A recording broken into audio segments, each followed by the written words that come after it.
नमस्कार दोस्तों। अर्थशास्त्र के अंदर कौटिल्य ने कहा था कि एक मजबूत राष्ट्र के पीछे एक मजबूत अर्थव्यवस्था होती है, पर अगर एक मजबूत अर्थव्यवस्था चरमराने लगे तो अपने आप राष्ट्र भी टूटता हुआ दिखाई देता है। यही एग्जाम्पल बहुत क्लियरली फिट होता है चाइना के केस में। रिसेंटली चाइना, जहां पर जी जिनपिंग अभी तक के सबसे पावरफुल रूलर में से एक चाइना के माने जाते हैं, जो माओ जेडाओ के बाद सबसे ज्यादा पावरफुल रूलर हैं, इनके खिलाफ चाइना के अंदर प्रोटेस्ट शुरू हो चुके हैं। ये प्रोटेस्ट लोगों के द्वारा नहीं बल्कि कम्युनिस्ट पार्टी के अंदर ही जो एल्डर्स हैं और जो यंगस्टर्स हैं उनके द्वारा किए जा रहे हैं, जिसके बाद अब जी जिनपिंग की पावर क्लियरली कमजोर होते हुए दिखाई दे रही है। कारण है चाइना की अर्थव्यवस्था का कमजोर होना।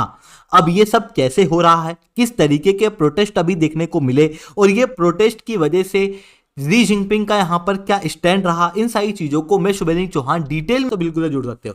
तो चलिए दोस्तों, अब समझने का प्रयास करते हैं यहाँ पे हुआ क्या है। देखो, चाइना के अंदर क्या होता है, जब इकोनॉमिक प्लानिंग की बात आती है तो वहां पर थर्ड प्लेनम करके होता है। ये थर्ड प्लेनम जो है वो रिसेंटली कंडक्ट हुआ था जुलाई के महीने में, और ये हर 5 साल में एक बार कंडक्ट किया जाता है, जहां पर कम्युनिस्ट पार्टी के टॉप लीडर, सीनियर मेंबर्स और जितने भी एक्सपर्ट्स होते हैं ये सब आते हैं और ये लोग मिलकर डिस्कस करते हैं कि चाइना की अर्थव्यवस्था को बेहतर करने के लिए क्या करना चाहिए। इसी दौरान में एक प्रोटेस्ट देखने को मिला चाइनीज प्रेसिडेंट जी जिनपिंग के खिलाफ।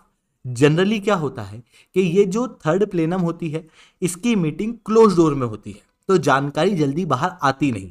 इस कारण से 1 महीना लग गया हम लोगों तक भी इस जानकारी को आने में कि चाइना के अंदर इस तरीके के प्रोटेस्ट देखने को मिल रहे हैं।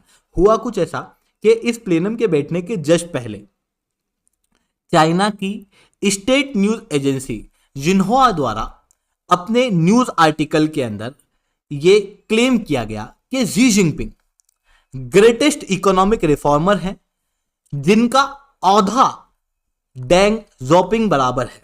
ये कौन है?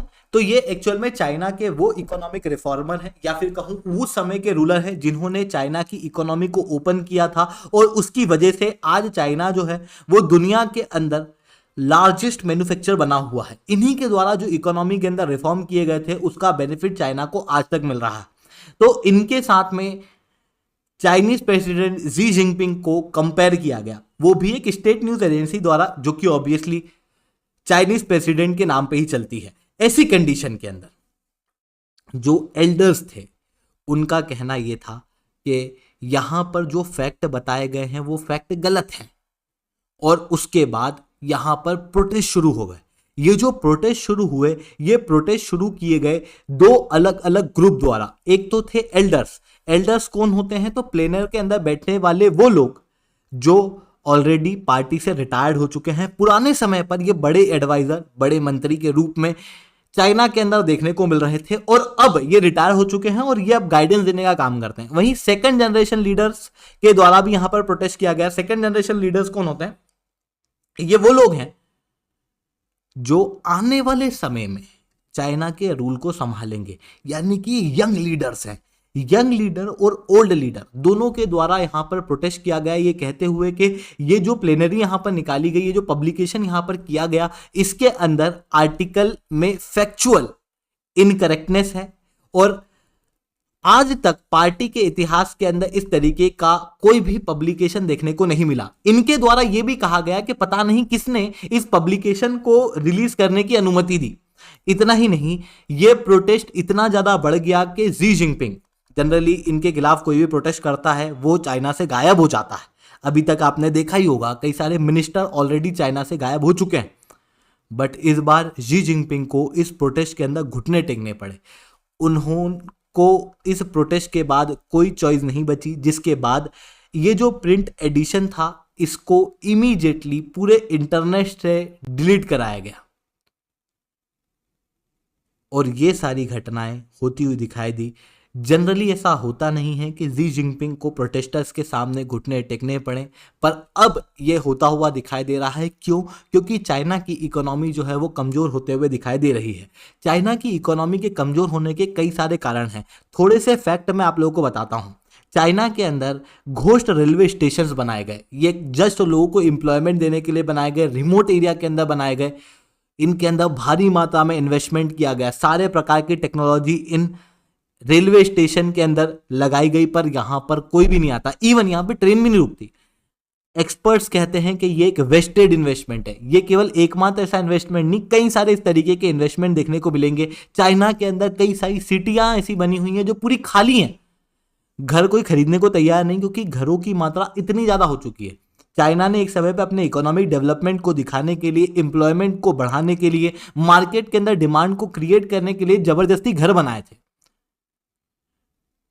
और वो घर अब कोई भी नहीं खरीद रहा, क्योंकि लोगों की रिक्वायरमेंट से ज़्यादा के वो घर हो चुके हैं। लगभग आज के समय पर जो रिक्वायरमेंट है यूनाइटेड स्टेट, यूरोप, वो भी फिल आउट हो जाए, उसके बावजूद भी घर बच जाए, इतने चाइना के अंदर घर हैं। ऐसी कंडीशन में लोग घर खरीद नहीं रहे। जब लोग घर नहीं खरीदे तो जिन कंपनियों ने वो घर बनाए हैं उनके पैसे डूबते हुए दिखाई दे रहे हैं, जिसके कारण से कई सारी कंपनियां जो है वो डिफॉल्ट कर रही हैं। अब ये कंपनियों ने भी ये घर अपनी जेब के पैसे तो बनाए नहीं थे, ऑब्वियसली इन्होंने भी कैसे लिए होंगे, तो इन्होंने जिन बैंकों से पैसे लिए उन बैंकों के द्वारा भी अब पैसे डूबते हुए दिखने की वजह से डिफॉल्ट किया जा रहा है। और चाइना के अंदर कई सारी बैंक जो है वो डूबती हुई दिखाई दे रही है। इन सारी चीज़ों के चलते चाइना के अंदर एक नया इकोनॉमिक क्राइसिस अनफोल्ड हो रहा है, जहां पर चाइना की इकोनॉमी 5% की ग्रोथ भी हासिल नहीं कर सकती। इतना ही नहीं, ग्लोबल लेवल पे जो चाइना ने अपनी इमेज बनाई हुई है, उसकी वजह से जितने भी इन्वेस्टर्स थे वो चाइना से अपना पैसा वापस खींच रहे हैं। आप क्लियरली इन न्यूज़ आर्टिकल के अंदर इस बात को देख सकते हो, जिसके बाद चाइना ने इस तरीके से रेस्ट्रिक्शन हटाई हुई है, लगाई हुई है यहाँ पर, कि लोग जो है वो अपना पैसा चाइना से नहीं निकाल पाए। अभी रिसेंटली पिछले 3 साल के अंदर अंदर लगभग $6 ट्रिलियन पैसा चाइना के स्टॉक मार्केट से इन्वेस्टर्स द्वारा निकाला गया है, जिसके कारण से चाइना का स्टॉक मार्केट लगातार गिर रहा है। इतना ही नहीं, पहली बार चाइना के अंदर एफडीआई नेगेटिव ग्रोथ के अंदर देखने को मिली। अनएम्प्लॉयमेंट बढ़ रहा है, सोशल सिक्योरिटी की डिमांड बढ़ रही है, लेबर कॉस्ट बढ़ता हुआ दिखाई दे रहा है, कंपनियां जो है वो यहाँ से छोड़ के जाती हुई दिखाई दे रही है, जिसके कारण से इकोनॉमी चरमरा रही है। और इसका असर देखने को मिल रहा है बैंक और म्यूनिसिपालिटी के ऊपर। म्यूनिसिपालिटी के ऊपर लगभग 7 से 11 ट्रिलियन डॉलर का लोन रिसेंटली बताया जा रहा है। इन सारी चीज़ों के चलते अब जो लोग हैं वो भी प्रोटेस्ट कर रहे हैं चाइना की स्ट्रीट्स के ऊपर, जिनका मांग ये है कि हमने जो घरों के पेमेंट किए थे वो पैसे हम लोगों को वापस करो, क्योंकि कई सारी कंपनियों ने लोगों से पैसे लिए, घर बनाए और आधे बनाकर फिर वो डिफॉल्ट कर गई, वो निकल गई। ऐसी कंडीशन में कुछ लोगों को घर मिले नहीं, और इवन कुछ घर जो है वो खाली पड़े हुए हैं, जिसके कारण से चाइना के अंदर लोगों के द्वारा प्रोटेस्ट किया जा रहा है। इवन कम्युनिस्ट पार्टी के अंदर जो एल्डर्स और यंगर्स हैं उनके द्वारा प्रोटेस्ट किया जा रहा है, जो क्लियरली दिखाता है कि शी जिनपिंग की पावर अब वो नहीं रही जो पहले देखने को मिल रही थी। आई होप ये सारी बातें आपको समझ में आई होंगी। लेक्चर अच्छा लगा हो तो लाइक करना, लेक्चर बहुत अच्छा लगा हो तो नीचे 7 रिटर्न